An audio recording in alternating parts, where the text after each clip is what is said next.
Hello, everyone. Hope you're having a good Thursday, whenever time you might watch this video. And hope you are getting lots done around, getting things accomplished. Incredible weather day here in Southern Ontario. Pretty windy. You might actually hear my fan blowing from all the wind, and it's pretty mild out there right now. But the weatherman's saying we're supposed to get some snow this weekend. So who knows? We might have a white Christmas after all, if you like white Christmases. I think about 8 days left of shopping till Christmas. So if you haven't got it all figured out yet, you need to get onto it.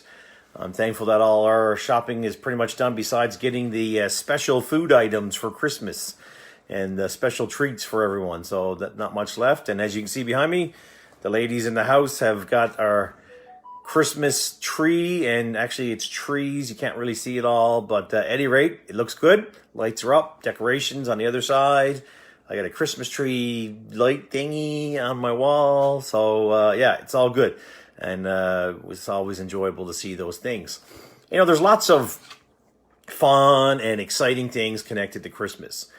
And for a lot of folks, we really look forward to it. But there are some individuals that Christmas is pretty hard for.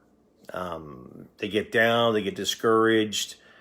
They can't reproduce the Christmases of old that they have in their memories. And other times people are discouraged because of they can't be with family. Maybe they live far away, especially what's going on in our world now.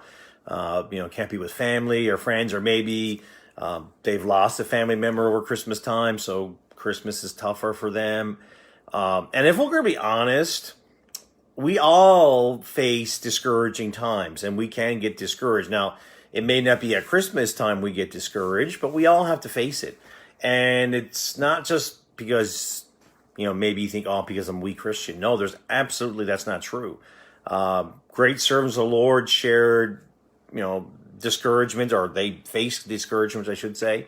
I was just reading about Elijah last week, I guess it was, in my personal devotions, as he went up against the prophets of Baal, saw a massive victory. But then in the next chapter, he is in despair, actually talking about taking his own life. So massively discouraged. And then I think of Jeremiah as well, a faithful minister, a prophet, but he faced discouragement all the time as he reached out to people in Judah. And then I thought about one more guy. And we don't really think about this guy with discouragement very much, and that is Paul. Now, one of the greatest missionaries that ever lived. 1 Corinthians chapter 2, verse 3 says, "And I was with you in weakness and in fear and in much trembling." So if you want to get the whole context of the story, I'm going to read a few verses from Acts chapter 18, but that Acts 18 gives us the whole background, what was going on and things. Now, Paul was not discouraged at Christmas time that we're aware of, but he certainly was discouraged. So what were the kind of events or things that happened that led him to be discouraged? Because you just don't wake up in the morning discouraged. You just don't I'm going to be discouraged today. There's usually events that take place in our lives. What are they? And for him, first one was private solitude. Acts chapter 18, verse 1 says, "After these things, Paul departed from Athens and came to Corinth." So Paul left Athens and made his way to Corinth. It definitely was not one of his longer trips traveling. But what was unusual about this is that there was no one with him. Usually Paul had other companions traveling with him, assisting him, but this one was all by himself. And when we face discouragement, loneliness can be a big part of that discouragement and make it worse. And I think part of the reason why it made it worse for Paul's life because of what took place in Athens, and we'll look at that in just a moment. So loneliness can get us even further down the hole of discouragement. So we need to watch out for that. And that's a big issue at Christmas time. All right. And as Christians, as brothers and sisters in the Lord, if we know someone who's, dealing with that loneliness, we should reach out to them. Give them a call, whatever we need to do, go for a visit, whatever, to encourage them. You might not have a lot of spiritual gifts. I know some people who are very, very well gifted with spiritual gifts. And you might be watching this and oh, I don't have many gifts or whatever. That's fine. but you being present is a great gift to those who are lonely. All right? Being present, just there to help out. So that private solitude definitely was a factor. And I think the previous setbacks of what took place at Mars Hill. So Paul had left Athens. He had preached there just before he left. On Mars Hill, a big crowd showed up. Some had gotten saved, but it wasn't like a massive turning to Christ. And I can't help to think that Paul was just a little bit disappointed. So the setbacks, and then he had to travel by himself when he usually had people to talk over what took place. You know, I think that really was a disappointment and led him down the road of discouragement. And I can understand that as a pastor. You know, I try to preach the word correctly and strongly, and then sometimes the message just like falls flat. And it's very easy to get discouraged by the lack of a response. Now, as pastors, we shouldn't preach for a response to encourage. But when you're faithfully preaching the word, you'd like to see the word touch people's lives. That's only natural. So the reality is everyone fails. There's going to be setbacks in life. And failure can be pretty hard on us. Everybody's different. Some people take it very, very personal. Sometimes failure really hurts us financially and things. But we need to continue doing what is right and following the Lord. There's lots of examples. I'm not going to give them to you all, but there's lots of examples, secular, and I know of Christians who've been through bad things, and the Lord has helped them come through and be a great testimony for the Lord. So got to watch out for private solitude. It can lead to discouragement, setbacks, and then circumstances.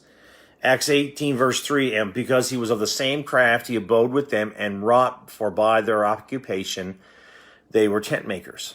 Now we see Paul shows up in Corinth. He's made the journey. And to stay afloat, he had to work some secular work. Now that's not a bad thing, but I know Paul, and his desire was to minister to that church, but he had to make tents to make it. And the church in Corinth, I know it's still at the very beginning stages here, it wasn't a poor church. Like they probably could have done something, but we see that he had to do this to stay afloat when he would much rather be ministering to people. And maybe for you, there's some other type of circumstance. You're not facing that one. Maybe, relationships aren't the best. Maybe there's some strain at work. But the circumstance, whatever it is, got you feeling pretty low. We all have to face them, those circumstances, whatever they are. So you got to watch out for that private solitude, setbacks, the previous setbacks, and in circumstances. So what did Paul do to get out of this whole discouragement? Well, what was some things that helped him out? Well, hanging out with godly encouragers really helped him. Acts 18 verse 5 says, and when Silas and Timotheus were come from Macedonia, Paul was pressed in the spirit and testified to the Jews that Jesus was Christ. Silas and Timotheus show up. It must have been like a cool breeze on a hot, sticky day for Paul when those two guys came into town and found Paul and started talking. I mean, it was so encouraging. And if you're having a hard time, you're feeling down, you need to make sure that you're being with people who can influence you in the right way to serve the Lord. If you're down, don't go hanging around with those who are down too. That's never going to help you get encouraged. If you know someone that's having a hard time, you need to reach out to them and encourage them. Now, this next point is not found in this portion of Scripture in Acts 18, but I know it to be true from counseling people for the last 20 years. You need to take care of yourself and your body. Get a fixed schedule. Get enough sleep. That's massive. Not getting enough sleep can do some really bad things to your body. So make sure you're getting enough sleep because that will help you be encouraged. We live in a society that says go, go, go, go, go, go, go. Listen, your body's not designed to go, go, go, go. It needs stop. It needs rest. It needs sleep. Take it. All right. So godly encouragement, taking care of your body, getting that sleep, getting that fixed schedule, and then remembering that God's in control. Okay. Verses 9 to 17. I'm not going to read all those verses. We see some things. God is with you. God is with Paul. Acts 18:9, and then spake the Lord to Paul in the night by a vision, be not afraid, but speak, hold not thy peace, for I am with thee, and no man shall set on thee to hurt thee, for I have much people in this city. In a dream, Paul is told by God not to fear. He says, I'm with you, Paul. I have people in this city. I have a church to get going here. I'm with you. Now, God was not just with Paul. He's with us today as well, in every season of life. God's with you as you raise your family. He's with you as you build relationships. He's with you as you work hard at your workplace. He's with you. Okay, God sees things that we don't. In that dream, Paul's told, no, don't fear. So he didn't fear when the opposition came against him, and it came against him. The opposition was so great that they took Paul and brought him before the chief judge of that area.